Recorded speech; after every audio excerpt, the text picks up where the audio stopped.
Every year when September hits, people lose their minds. Out come the decorations, the seasonal candles, the full pumpkin spiced takeover of daily life. And the icing on the cake? A perfect tour of fall foliage. But for decades, fall foliage maps were basically an educated guess. Then, a meteorology student in North Carolina came up with a revolutionary fall forecasting tool. So Explore Fall sort of came out of this desire to have higher resolution, higher accuracy fall foliage predictions. Today we're going off the radar with Evan Fisher, the mastermind behind explorefall.com. I used my background in meteorology to create this weather-based fall foliage prediction that allows us to really make a short-range and long-term forecast of fall color progression. We'll find out how this year's wild weather will impact the 2025 fall foliage forecast, how his archive of data can literally show you what fall looked like when you were a kid, and how he turned his leaf tracking network into disaster relief after Hurricane Helene hit western North Carolina. So we were able to use some of that satellite data that we also use for Explore Fall, estimate where those most severe damage patches occurred. It's remarkable and shocking just how severe that damage was. I'm meteorologist Emily Gracie, and you're listening to Off the Radar, a production of the National Weather Desk. On the show, we dig deep into topics about weather, climate, the ocean, space, and much more. Our goal is to help you better understand the weather and to love it as much as we do. Hi, everyone, and welcome to Off the Radar. Today, we're diving deep into one of fall's greatest mysteries. How do we actually predict when and where those perfect leaf colors will appear? Well, my guest today is meteorologist Evan Fisher, the brilliant mind behind Explore Fall. It's a website that's revolutionizing how we chase those autumn colors. Evan has created something that would have seemed like magic to previous generations of leaf peepers, an accurate fall foliage forecast for the entire country. He's combining decades of weather data with real-time observation reports to give us the most accurate fall color predictions we've ever had. In our conversation, Evan reveals how this year's unusual weather patterns are painting the landscape in unexpected ways. We'll explore his incredible data archive that can literally transport us back to the autumns of our childhood. And in a powerful example of how technology can serve communities in crisis, Evan shares how he quickly pivoted his foliage tracking system to coordinate damage reports in western North Carolina following Hurricane Helene last year. So grab your pumpkin spice latte and let's discover the fascinating science behind nature's most spectacular annual show. Hi, Evan Fisher. So nice to see you again to talk about this delightful subject that everybody wants to hear about. You're like the Santa Claus of fall. You know that, right? That's an honor. Thank you so much. We love talking about fall every year. Well, we love hearing about it too. It is a hot topic with everyone. And you are the creator of this amazing website called Explore Fall. And we've had like these maps in the past, but this is a whole different level when it comes to fall foliage and understanding what's going on around the country. So can you give me a brief synopsis of what Explore Fall is and how that all got started? Yeah, so Explore Fall sort of came out of this desire to have higher resolution, higher accuracy fall foliage predictions. I was regularly frustrated a few years ago trying to determine when peak color would be here in my location in western North Carolina, and I just couldn't quite nail that down with the existing maps on the internet.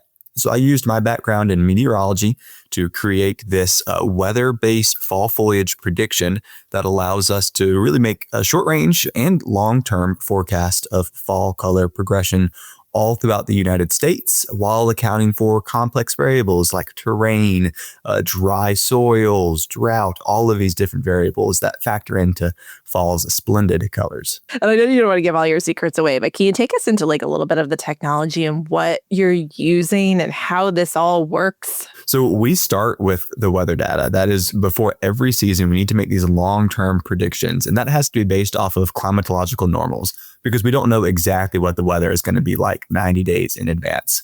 what we start with these temperatures and precipitation anomalies coming out of the summer to understand which areas have maybe had a lot of stress. And stress might look like unusual changing of the leaves. Maybe late July, early August, we start seeing some colors, and we call those summer colors, but they're an indication of how fall colors may progress later in the season. And then as we get into September, that's when it's really go time. We're watching every single day how the temperatures are playing out. And those temperatures are the biggest driver of all of this. But we would be remiss if we didn't also recognize the input of just daylight hours. As the days grow shorter, that's what truly kind of opens the door for the fall color change once the temperatures are sufficiently cold. So is it mainly summer weather that's impacting it? Or does it go back farther than that? Like, can last winter impact what we see this fall? There can be some impacts even from last fall. Now, we don't incorporate that directly into our model because there's some literature on it, but it's a little uncertain exactly how that works out. But certainly going back into the spring, we have plenty of effects. So there's reason to believe that an early leaf out, so the leaves coming out early in the spring, can lead to an early fall. That's a bit of an unusual thing and seems too simple, but we've seen evidence of this in the higher latitudes, especially in New England, southeastern Canada. In the southeast, that doesn't seem to apply quite as much, but certainly even before we get to summer, we're paying attention to how those leaves are progressing. And then you're also like updating this as the season kicks off, right? So you're starting to get actual reports of fall foliage and then you work it into the model. Is that what happens? We do. Yes, we have plenty of manual overrides. So the automated model is wonderful, but as we receive ground reports, the local reports will always be better than our model. So we do our best to incorporate that local knowledge that people are so kind to share with us and make these little tweaks all over the place. Oftentimes, those are tweaks just on the order of a few days, adjusting that peak timing.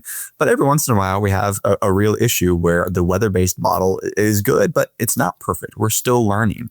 And it may be off by 7 to 10 days. And that's always, truthfully, I find that to be a great opportunity for us to learn and adapt for the next season.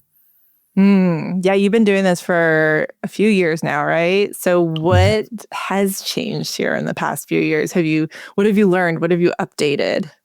Yeah, I've learned to not blindly trust the automated model quite so much. Like I said, it's a great starting point. But once things start getting complex in late September, if you don't keep an eye on it, it can cause some trouble. And there are so many eyes on this map these days. Our goal was to help people find the best color. And if we're doing anything other than that, we're going the wrong direction. So I am spending as many hours as possible in this, adjusting those manual overrides. Just going into this season, we've made that a lot easier to make quick manual updates. And we've already been actually using that so far this August with the fall colors that are emerging in Alaska. What can we expect for this year? What can you give us any sort of little details on spoiler alert for the fall season 2025? Absolutely. I'm leaning towards an earlier fall this season, especially across the Intermountain West and as well in New England. We've got a lot of drought in both of those areas, really dry summer in Colorado, and then also is dry late summer into early fall that's emerging in New England. So both of those factors like to accelerate fall colors. They can also lead to some stress. Precipitation impacts are so funny with fall foliage because a little bit of drought can delay the colors. A lot of drought will accelerate them. Any degree of drought will just generally make it chaotic. But across the board, we think those colors will be earlier. I also would expect to see some premature leaf drop, which is where in September we have some dry leaves kind of just falling off the trees before they get a chance to turn all of those brilliant colors. In the southeast, Southern Appalachians, where we are based, it's shaping up to be a beautiful season. We mentioned that the fall impacts of the previous year can sometimes bleed over into the next fall. And we did have Hurricane Helene here last fall, which was one of the greatest wind events this region has ever seen. And yet the trees look magnificent going into this season. We've had a very wet summer. Temperatures have not been extreme, and I'm greatly encouraged by what we're seeing around here. Yeah, you brought up Helene, and I want to ask you about that because you do live in Asheville, and I noticed that during this event, there was a struggle for information, right? Like damage, where's the worst damage? Where are the trees down? Where's the flooding? What's going on? Nobody outside of Asheville, and even in Asheville, knew what was going on. And then I saw you on Twitter using what it seemed like this same technology to really benefit the people of Asheville and understanding what was going on. Can you explain that whole thing? Helene was this chaotic period where we knew it was going to be bad, but then suddenly we were without communication with the outside world for days, and no power for weeks, no water for months. And in the time that led out of that, I was able to adapt some of Explore Falls kind of data processing approaches to especially identify where there was severe tree damage. So it wasn't immediately apparent after Helene how bad the tree damage was on the higher elevation locations. It was extreme in the valleys, don't get me wrong. There were trees on houses everywhere. But when you got above 3,000, 4,000 feet, there were some tree slopes that were, they lost 80% of their trees. It's remarkable and shocking just how severe that damage was. So we were able to use some of that satellite data that we also use for Explore Fall to estimate where those most severe damage patches occurred. Wow. And then, am I getting this right? You were also using reports that people were putting out there from their on social media, and then inputting that as well in the same way that people input the fall foliage information? A little bit, yes. We were using some of those damage reports just to paint a picture, because this was a very complex event over a large area. And even though I was right at the epicenter of it, I had no clue what happened just one mountain over. So it was so crucial to piece the pieces of the puzzle together. Yeah. Did anybody reach out to you for like more of that information, like insurance companies or the government? There has to be a need for this information. Right. Yes, I did. I talked and worked with a gentleman who had some insurance needs. To be honest, this whole area is plagued by so many insurance issues right now coming out of this storm. Was it water that did the damage? Was it wind that did the damage? So I did have the opportunity to use some of that data to try to help one gentleman in the area who completely lost his home and his horses and all of his property. But for the most part, there's just so overwhelming how much is out there. I think everyone is still trying to figure out their own recovery strategy, and it's a year later. We're still figuring that out. Yeah. How did you balance that as a meteorologist and also a Hurricane Helene victim? Like, that's a weird combination, right? It was a couple months of panic. I was in my final year of grad school at the time, and we were fully offline for 12 days, aside from a little hotspot that someone brought into downtown, which put me personally far behind on all of my schoolwork. And then coming out of Helene, you just have to make sense of what all happened, how many people in our very tight knit and small community. Asheville is, I think, 60 to 80,000 people. But when you have 48 fatalities in Buncombe County in this particular area, everyone knows someone. It's just that small. So there was a pretty extended grieving period, I would say, not just, for the people, for the homes, for the beautiful places that were lost. And now that we're going into the fall, I think we're all just holding our breath and hoping and praying that we get this nice, beautiful fall foliage season. We have no storms. We could really use a nice dry stretch to repave some roads. Fingers crossed. Yeah. And people depend on that tourism in Asheville because fall is such a big time there. When is peak time in like Western North Carolina? Yeah. So the Asheville area will be late October, generally October 25th to November 5th, somewhere in there. Depends on the year. Across the board, you start seeing those colors emerge on the large scale around October 10th. So last year was a total flop because no one could get into Western North Carolina at that time. So many businesses have left and unfortunately gone under in the last year. It's shocking, even just here in Asheville, how many of those small businesses. And I can't imagine what it must be like in some of those even more tourism dependent small towns just outside of Asheville. So we are really hoping and praying that this is a great season that can bring us back a little bit. Mm-hmm. What about the Blue Ridge Parkway? Because I know it sustained some damage. Is there any information you can give us about that? Because that's where everybody goes for fall colors, right? It is. I know, and my heart really goes out to all of those workers because they're working so hard to get it reopened. There's one major stretch, in my opinion, that's still closed. That's a big deal for fall foliage leaf peepers. So they did just recently reopen the parkway from Asheville to Mount Pisgah, which is this very popular kind of fall foliage location on the southwest side of town. It's beautiful. It gets a lot of traffic. But the other side of town, northeast of Asheville, heading up towards Mount Mitchell, the highest peak east of the Mississippi, that is still closed. It's estimated to reopen this fall, but there's not an exact date on that. And that could mean, I'm not sure, it could mean November 1st. And if it doesn't get reopened until November, it won't be for a lack of trying, but it will be too late, unfortunately, for the leaf peepers. So that plays a huge role in how much tourism traffic comes up here from Charlotte and Greenville. Yeah. And it's important for people to know, too, that even if there's a section closed, like you hop off and then you hop back on. Like I was up there in that area that was closed recently, and I still got to go on the parkway. We just like hopped off for a little bit and then hopped back on in the area that it was closed. So Absolutely. Still very usable. Yes, Okay. which we're so grateful for.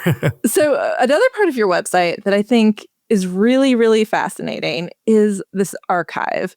So I want to know how you're doing this. How are you coming up with fall foliage information from 30 years ago and putting it out there? Like it's wild to me. Where does that come from? Yeah, so this is one of those cases where we have to put complete trust in the automated model, the weather-based model, which I don't love, but we don't have manual reports from the 80s on fall colors. So we do apply these algorithms that we have for predicting fall color based on temperature and precipitation and those sorts of variables. We apply that to the past 30 years worth of data. And though there are certainly errors here and there, I think on average, it's a great resource for helping us identify trends. Unfortunately, we've had so much development going on just in the rush of the first 3 years of Explore Fall.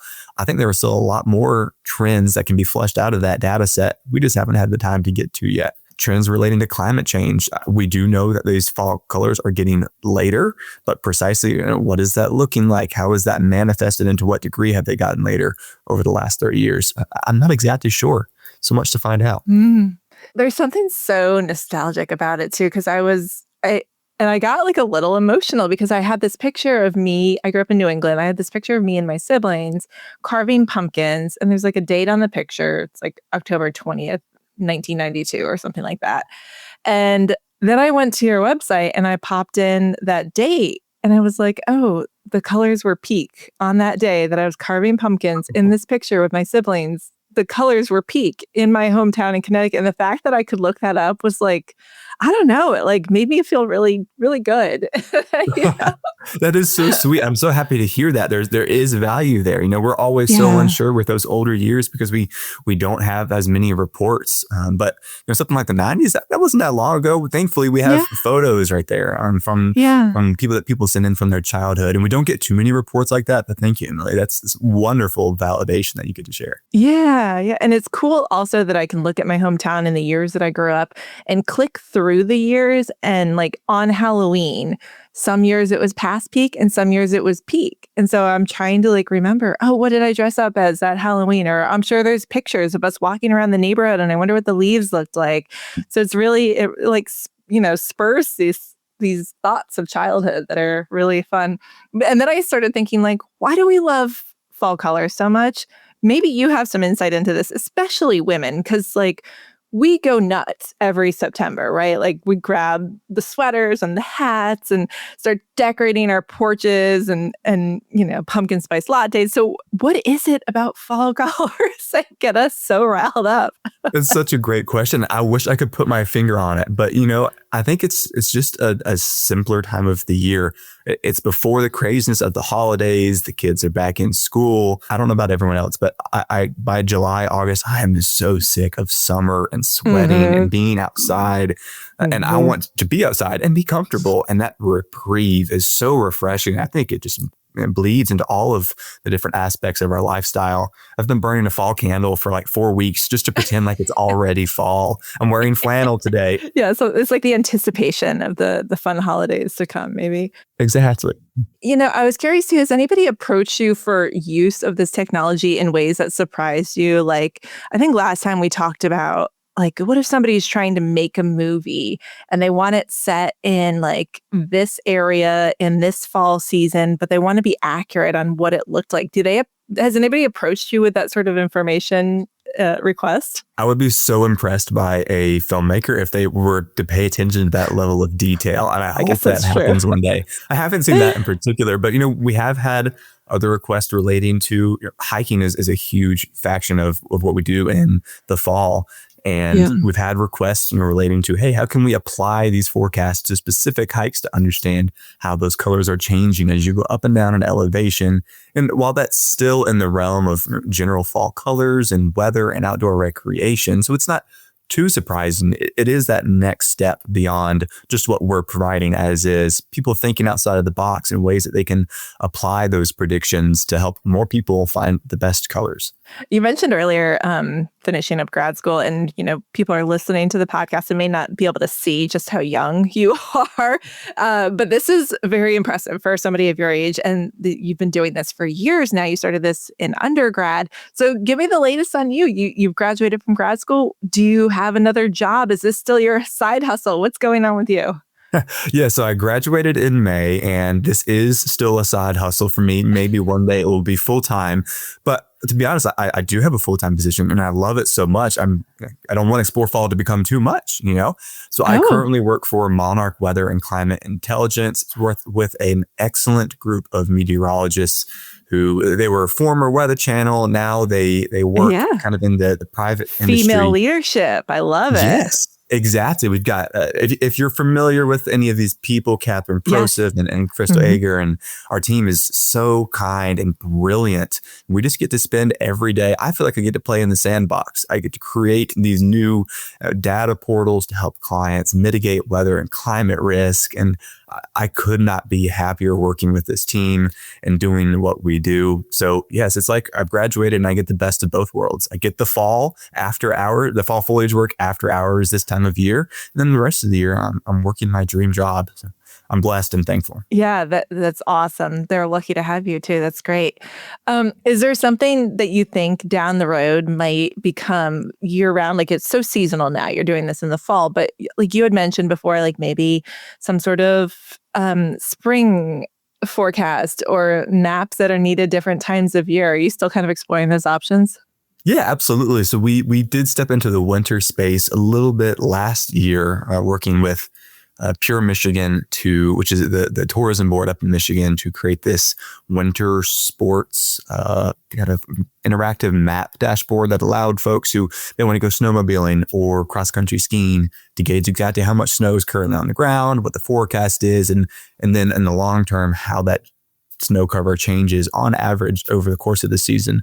So we're starting to kind of bleed into other sectors, other times of the year, but I would also say, because I love the work that I do with Monarch so much and Explore Fall is solidified where it's at, we're not aggressively pursuing too much other development. I love where it's at now. I still think you should do that rhododendron forecast, though, especially in Western North Carolina. I was hiking there recently and I was like, there are so many rhododendrons here. I'd love to know when they were blooming. I know, and they're so chaotic. It's so hard. Are they? Fall foliage is already hard, and then we get to rhodo season. And I took an attempt at that a couple of years ago to predict and show where those rhodo colors were changing, and I was blown away by how chaotic it was. Oh, really? That might be just one of those things where you have to step out the door and cross your fingers, Yeah. Okay, interesting. Good to know. Cool. Evan, is there anything else you want to share about Explore Fall or the upcoming season? Oh, it's just shaping up to be a great year. Please send us your reports. We want to be as accurate as possible, not only for you, but also for your neighbors in your area. So please let us know how things are looking, and we will make the fastest updates that we can. It'll help us prepare more for next year.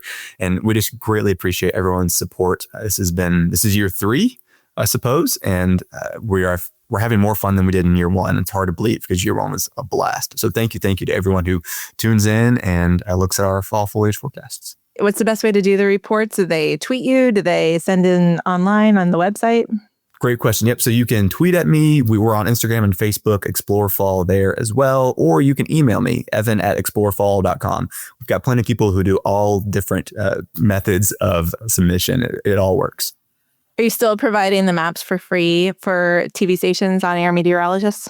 Absolutely. We still make those free for any and all TV affiliates. So national or local, reach out and we'd be happy to connect you with that data to help your local viewers see the best colors. Awesome. Evan Fisher, Explore Fall, thank you so much for your time today. Thank you, Emily. Off the Radar is a production of the National Weather Desk. Make sure you're following the show on Apple Podcasts, Spotify, or wherever you listen to podcasts. New episodes publish every Tuesday. Thank you to Evan Fisher from Explore Fall for joining me today. Make sure you check out the website and be sure to tag Explore Fall in your foliage pictures on social media this year. Thanks to the National Weather Desk and Sinclair Broadcast Group for their ongoing support of the podcast. And as always, thank you to my associate producer, Brian Petras, for his help with today's episode. I'm meteorologist Emily Gracie. Make it a great day.